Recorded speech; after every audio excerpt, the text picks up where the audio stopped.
Iubită familie Herlo, iubiți frați și surori, iubită biserică, iubiți prieteni, cu inimile întristate și mâhnite de durere, suntem din nou împreună ca să încurajăm această familie greu încercată în aceste zile și zicem binecuvântarea și mângâierea Domnului Iisus Hristos prin Duhul Sfânt să fie revărsată din belșug peste ei și peste inimile noastre. Ca întotdeauna ne mânghiem cu Cuvântul lui Dumnezeu și cu rugăciune. Și aș dori să deschidem Sfânta Scriptură la Evanghelia după Ioan, la capitolul 11, pagina 1041, de unde vom citi doar două versete. Sfânta Evanghelie după Ioan, capitolul 11, pagina 1041, citim versetele 25 și 26. Iisus i-a zis: Eu sunt învierea și viața. Cine crede în mine, chiar dacă ar fi murit, va trăi. Și oricine trăiește și crede în mine nu va muri niciodată. Crezi lucrul acesta? Amin. Aș dori ca în continuare, cu capetele plecate înaintea lui Dumnezeu, prin fratele Mihai Zinici, să rostim o rugăciune de binecuvântare peste sufletele noastre și peste părtășia noastră din locul acesta. Dumnezeu să fie prezent și să ne vorbească în continuare. Ne închinăm Domnului.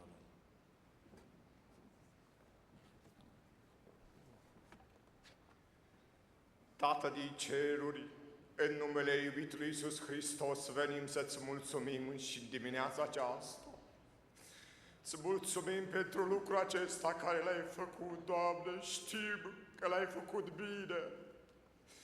Poporul Tău, familia, frații, mama, tata, surorile, stăm înaintea Ta și îți mulțumim, nu te întrebăm de ce, că Tu le știi pe toate. Noi știm că l-ai iubit pe Timotei, Doamne Dumnezeule, l-ai iubit așa de mult ca pe Enoch și mergând, ai deschis cerul și ai zis, Timotei, la mine vino. E grabios te marabios te graobelos te maitene. Îți mulțumim că ai găsit cu care să vorbești acestui popor. Îți mulțumim că ai găsit cu care să vorbești acestei biserici. Îți mulțumim că ai găsit cu care să vorbești tineretului casei Tale. Îți mulțumim pentru toate ce ai făcut. Te rugăm frumos, mângâie orice inimă zdrobită. Te rugăm frumos, binecuvântă. Te rugăm, leagă orice rană. Ocupă-te în mod special de sora Maria și de fratele Cornel. Te rugăm frumos, ai în vedere surorile, ai în vedere fraților. Îți mulțumim frumos, Marele Stăpân. Te rugăm în continuare, atinge multe inimi. Te rugăm, proslăvește-ți în numele Marele Dumnezeu. Îți mulțumim frumos încă o dată pentru acest tânăr care l-ai lăsat să fie exemplu pentru mulți. Te slăvim, te lăudăm și spunem la revedere și știm că ne vom vedea în împărăția Ta când ne vei chema pe nume, unul câte unul.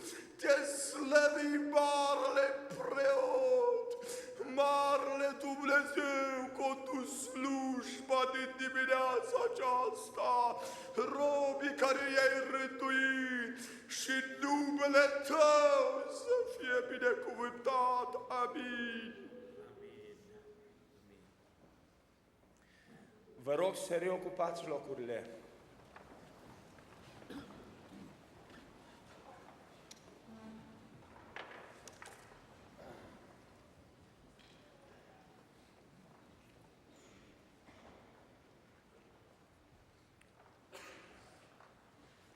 Unul din motivele pentru care suntem aici este și să mulțumim lui Dumnezeu pentru această viață binecuvântată pe care a trăit-o tânărul Timotei. Pentru această viață în slujire, pentru această viață model, pentru un exemplu bun, pentru această binecuvântare care Dumnezeu ne-a dat-o timp de 18 ani,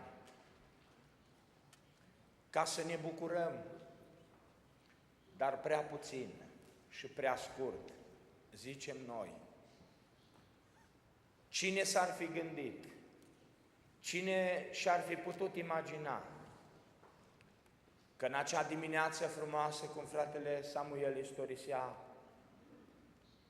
aseară, în acea dimineață frumoasă, când el striga către Dumnezeu aici în parcare și spunea: Doamne, mergem să vedem frumusețile naturii la Grand Canyon, dar nu mergem numai pentru aceste frumuseți. El a luat chitara și a pus-o în portbagaj, a luat Biblia în mână și a zis: când ajungem acolo, vor răsuna văile acelea frumoase de cântece de laudă pentru gloria lui Dumnezeu. Și acolo, în mijlocul naturii, vom avea un studiu biblic, un timp de părtășie, ca să ne apropiem de Dumnezeu mai mult. Și Dumnezeu a hotărât ca să nu mai cânte la Grand Canyon, ci să cânte în ceruri, unde este mult mai frumos, unde este mult mai plăcut, unde este mult mai minunat. Așa de tragic, așa de simplu în același timp, un accident, zicem noi, așa de banal, o singură lovitură la cap, la tâmplă în partea dreaptă, fără niciun os rupt, fără nicio zgârietură adâncă, doar câteva zgârieturi simple le-am văzut pe mâini, în rest nimic altceva, ca și la răpire.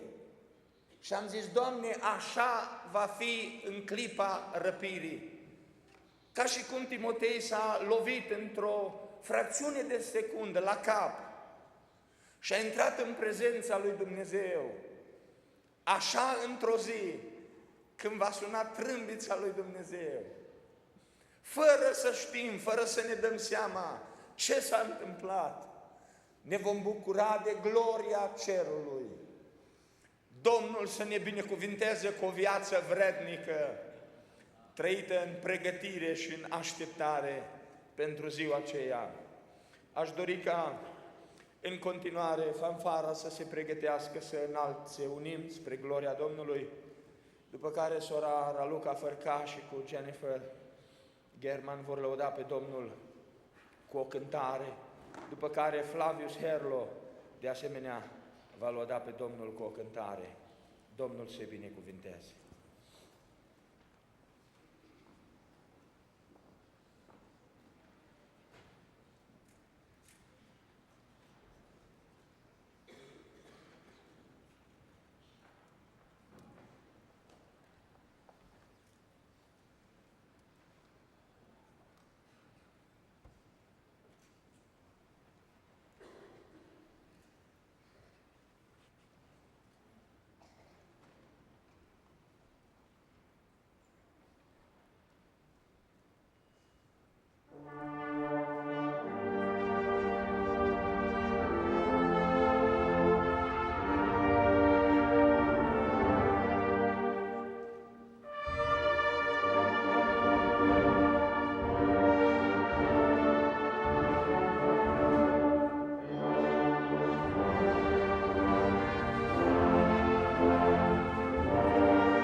go out all around me.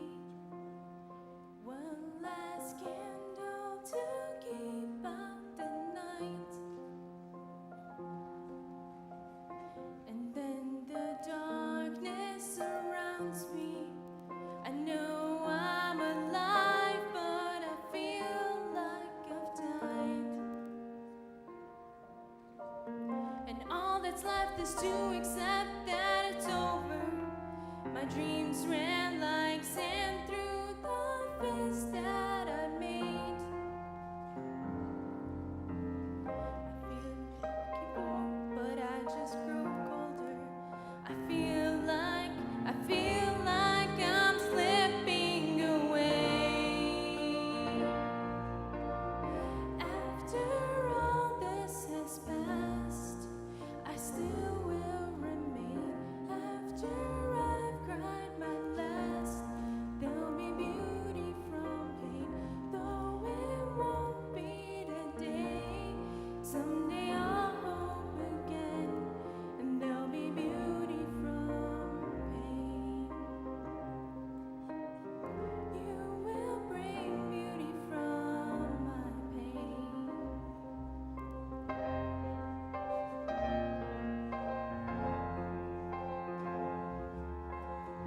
My whole world is the pain inside me. The best I can do is just get through the day. When life before is only a memory, I wonder why God lets me walk through this place. And though I can't understand why this happens, I know that I will when I look back someday and see how you've brought beauty from ashes and made me as gold purified through these flames. After all this has passed, I still will remain. After I've cried my last, there'll be beauty from pain. Though it won't be today, someday I'll hope again, and there'll be beauty from pain. You will bring beauty from my pain. There will be beauty from pain.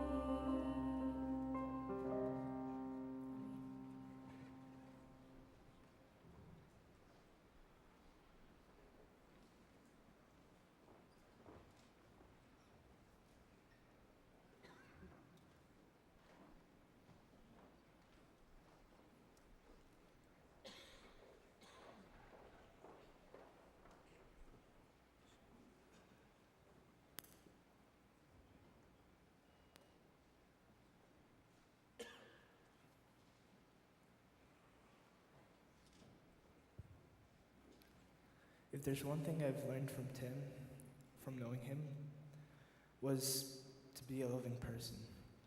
Tim loved everyone. He loved his family, his friends, especially people he didn't know. When he came to Chicago a year or two ago, we went around the city, and almost every single homeless person he saw, he gave him money or something, or said God bless you or something. Tim loved those he didn't know. And that's one thing I've learned from him. He's a loving person, and love is the greatest gift God has given all of us. If we all can just love more, we'd all be in a better place.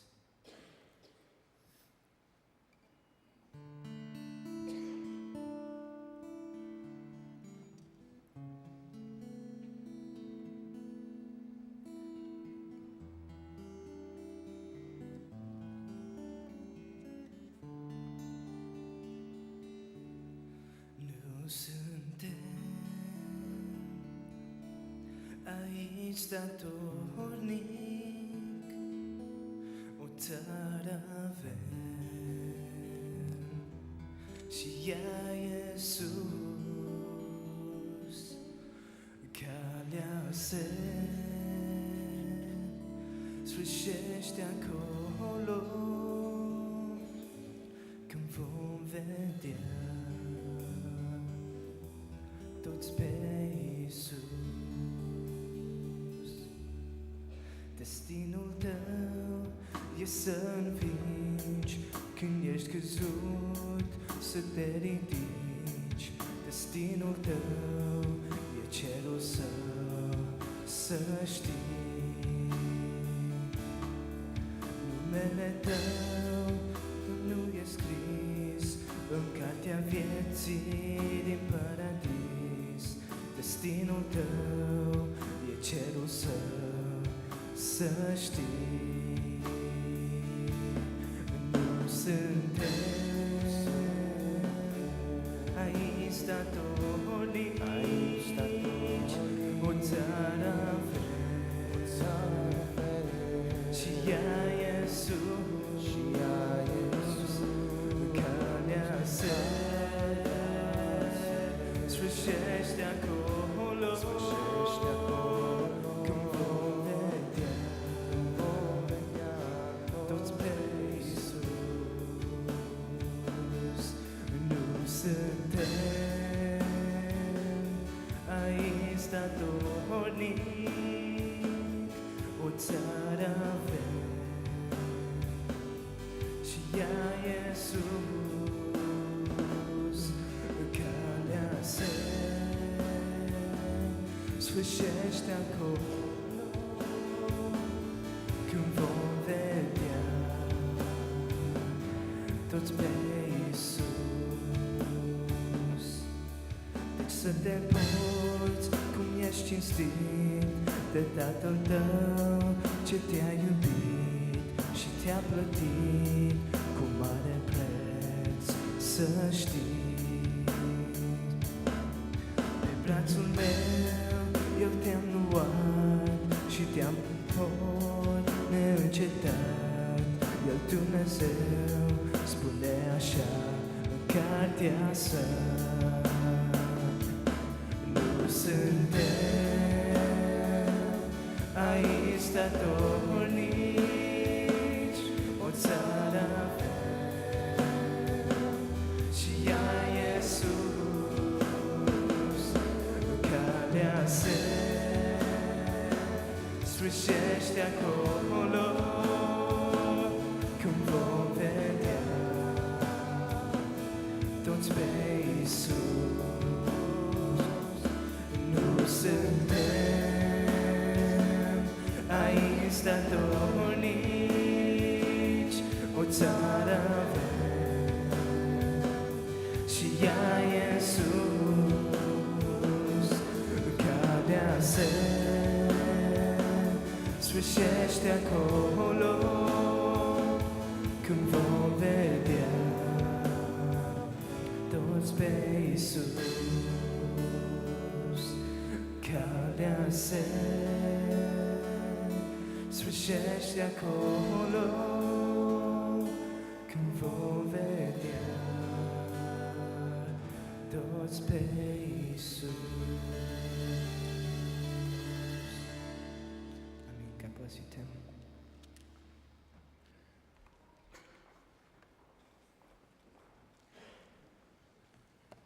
Continuare, rugăm pe frații Radu și Dani să se pregătească să laude pe Domnul la trompetă, după care dorim ca Domnul să binecuvinteze pe doamna Mary Allen de la școala unde Tim a lucrat și de fapt și alții din familia Herlo au lucrat. Dânsa a cerut să spună câteva cuvinte pentru că l-a cunoscut de aproape pe Timotei. Și aceasta va fi o altă mărturie din afara bisericii cu privire la viața acestui tânăr. Deci după cântarea la trompetă, doamna Mary Allen va avea un cuvânt.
First of all, I want to tell the Herlo family, thank you for sharing Tim with us.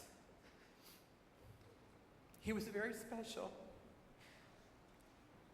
And in 1 Chronicles 16:11, God tells us, I will give you peace and quietness. That is my wish that God would give you. My name is Mary Ellen, and I am speaking for all of us who work with Tim at Sunrise Montessori School.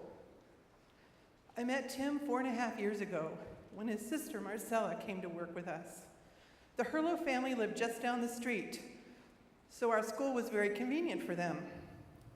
Marcella came every day after school and cleaned and helped with the children. Once Marcella graduated from high school, she became a full-time member of our staff, and we lamented, what are we going to do without you helping out after school?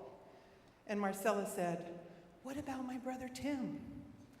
So every day after school, except Tuesdays for practice, for 2 years, until he graduated last June, Tim came to our school, Sunrise Montessori School, and helped with cleaning and watching children. Every day he came in with a big smile on his face, ready to work. Tim was always happy.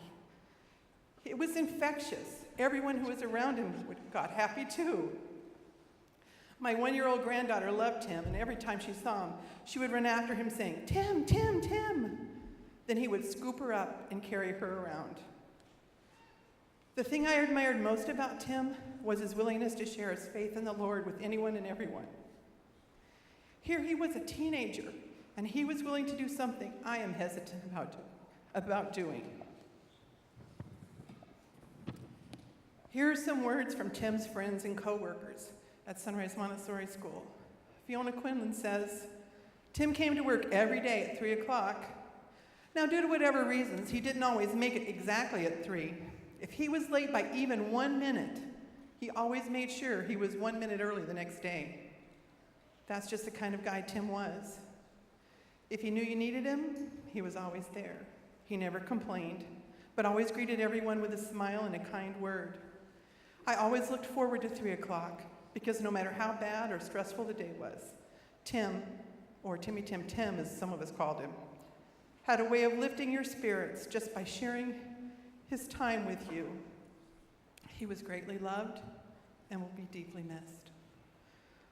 Tracy Sanchez says, whenever I saw Tim, he always had a kind smile for me and everyone else who crossed his path at Sunrise Montessori. I remember seeing how hard he worked to clean the school and how much the kids loved his being there in the afternoons. I will always remember him as such a nice guy and think of the great example he set for the Sunrise students who observed his caring personality and his determination and commitment to his work at the school. He will be missed greatly, but never forgotten. From Kelly Seal and Amy Stockwell.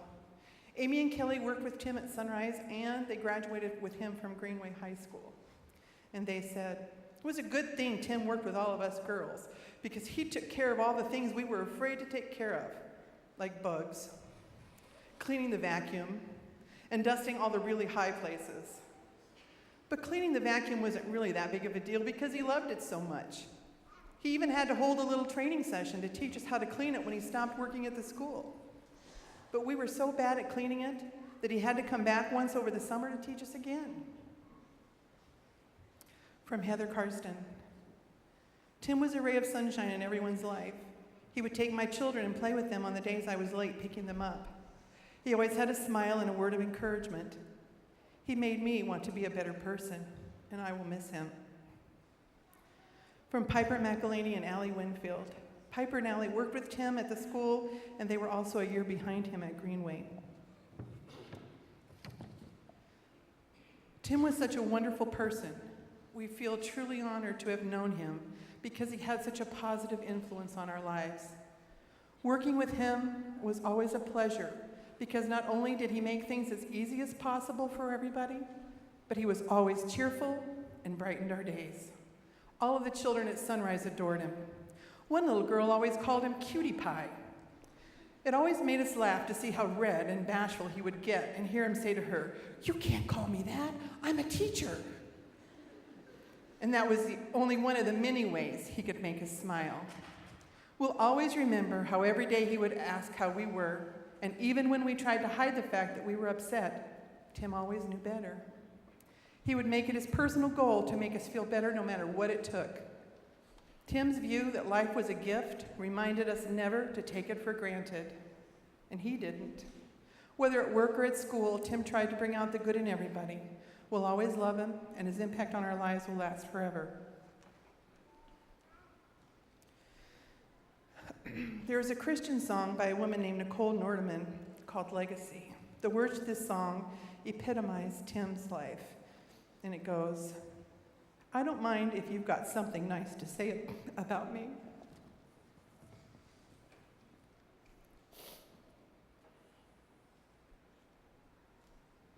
And I enjoy an accolade like the rest.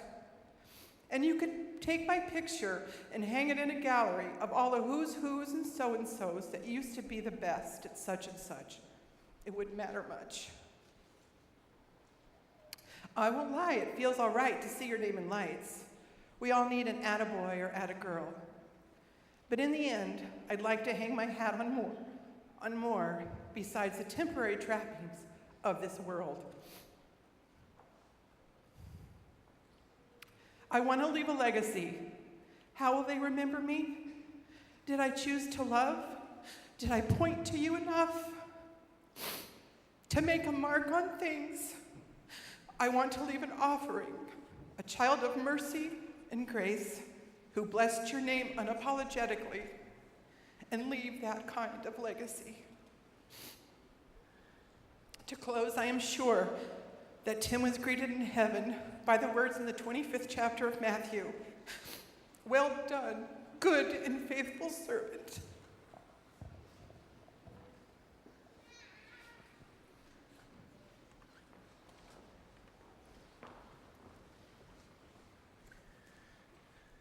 În continuare, frații Nelu și Beni vor lăuda pe Domnul cu o cântare, după care fratele David Poiană din Dallas, Texas, unchiul lui Tim, va avea un cuvânt pentru familie și pentru noi toți. Dorim ca Domnul să-l binecuvânteze.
Spre slava lui Dumnezeu și pentru mângâierea inimilor noastre vom cânta din cântarea "Dacă astăzi ești plin de bucurie, tare sănătos, mâine nu se știe." Și rog pe frații care translatează, dacă poate să translateze aceste cuvinte în engleză.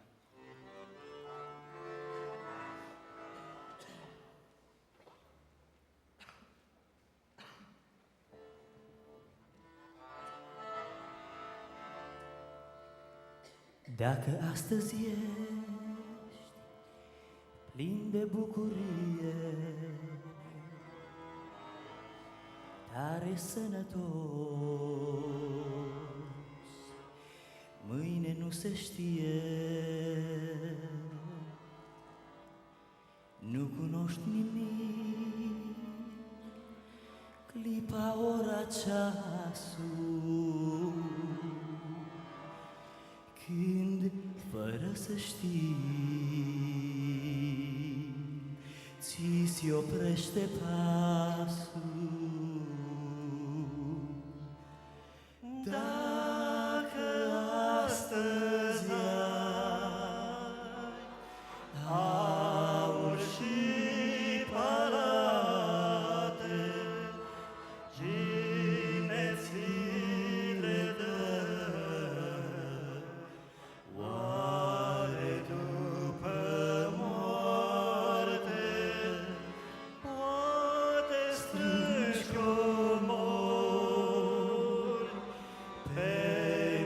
cine știe,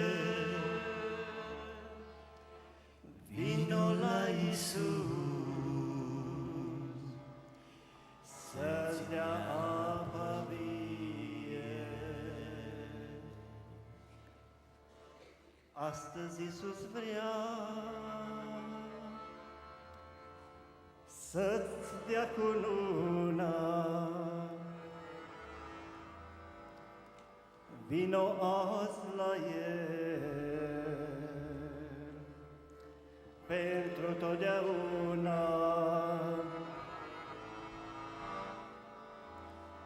Veșnic tu cu El, în împărăție,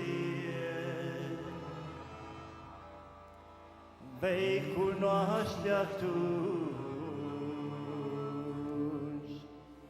sfânta bucurie. Dacă astăzi ai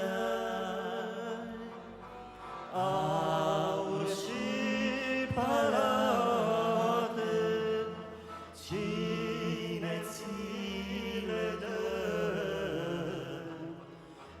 Oare după moarte poate strângi comor?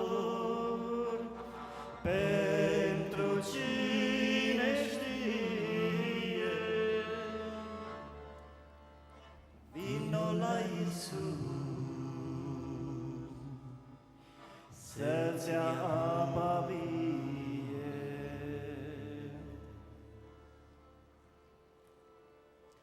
Dacă astăzi ești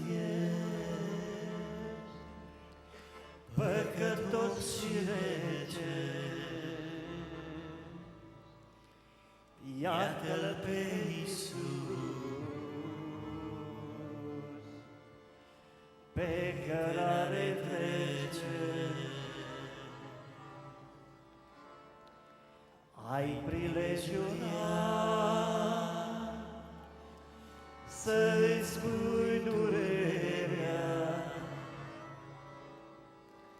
pentru o clipă doar